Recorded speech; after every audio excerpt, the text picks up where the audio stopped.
ముందు అరుణకాంతి వస్తుంది. అరుణోదయము అంటారు. అరుణుడు సూర్యుని యొక్క రథసారథి. ఆ కాంతి, ఎర్రటి కాంతి ముందు సముద్రం మీద పడుతుంది. అప్పుడు బాగా కనపడుతుంది ఎర్రగా. ఇక్కడి నుంచి సూర్యబింబం వరకు ఒక మంట మండుతోంది అనుకోండి, ఎలా ఉంటుందో అలా మండుతుంది. అలా ఎర్రటి కాంతి వస్తుంది. ఆ చారిక మీద, కాంతి చారిక మీద పడ వెళ్ళింది అనుకోండి, ఆ చారిక బయట ఉంటే అలాగా ఉంటుంది. ఆ కాంతిలోకి వెళ్ళింది అనుకోండి, ఎర్రగా కనపడుతుంది. అది వెనక కొండల మీద పడితే కొండల వరకు ఎర్రగా ఉంటుంది. కాసేపటికి ఆ బింబం పైకి ఎక్కుతుంది, నారింజ రంగులోకి తిరిగిపోతుంది. ఆ బాలసూర్య బింబం నుంచి వచ్చేటటువంటి ఎరుపు కాంతి కొన్ని కోట్ల మంది సూర్యులు ఒక్కసారి అలా వస్తే ఎటువంటి కాంతి వస్తుందో అటువంటి కాంతి వచ్చిందన్నారు ముందు లలితా సహస్రంలో. ఉజ్జద్భాను సహస్రాభా తల చెప్పారా, చతుర్బాహు సమన్విత బాహువులు చెప్పారు. ఊరుకున్నారా? 4 బాహువులలో ఉన్న ఆయుధాలు చెప్పారు. రాగస్వరూప పాశాఢ్య క్రోధాకార అంకుశోజ్వల మనోరూపేక్షుకోదండ పంచతన్మాత్ర సాయక. 4 చేతులు, 4 చేతుల్లో ఉన్న ఆయుధాలు చెప్పారు. అప్పుడు మోచేతులు, భుజాలు ఇవేమైనా చెప్పారా? చెప్పలా. 4 చేతులు ఆయుధాలు చెప్పగానే మళ్ళీ కాంతి చెప్పారు.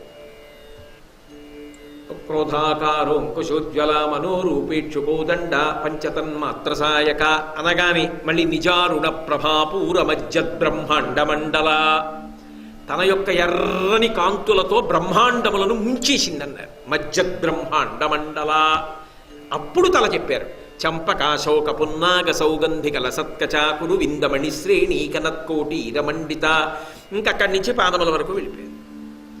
ఏమి ఎందుకలా?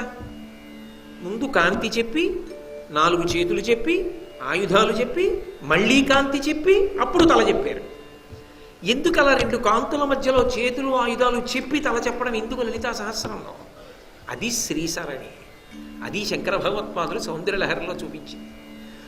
ఆ కాంతి పడితే తప్ప అమ్మవారు క్రియాశక్తి స్వరూపం, మనసు శుద్ధము కాదు. క్రియాశక్తి ప్రధానంగా దేన్ని ఆవహించుంటుంది? చేతులను ఆవహించుంటుంది. పని చెయ్యడం అనేటటువంటిది చేతులతో చేస్తాం. ఏమంటే కొంచెం అది దగ్గర పెడతారు అన్నాను అనుకోండి, ఏం చేస్తారు? చేత్తో ఎత్తి పెడతారు.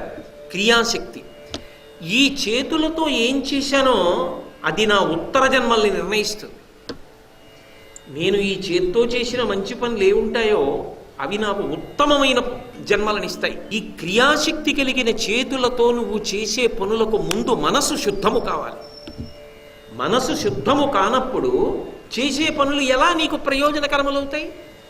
జీవుడు ఎలా ఉద్ధరింపబడతాడు? ఒకరినా ఇద్దరినా? ఇంతమందిని మార్చాలి. ఎవరు మార్చగలిగినది? అంటే ఆవిడ పాదముల వైపు తిరిగి ఇలా చూసి నమస్కరించిన కోట్ల మంది ఉండవచ్చుగాక. ఇన్ని కోట్ల మందికి అన్నం పెట్టిన తల్లే ఇన్ని కోట్ల మందిని తన కరుణ యందు ముంచేస్తుంది. అది శ్రీసరణి. అది ఆమె ఎర్రని కాంతి.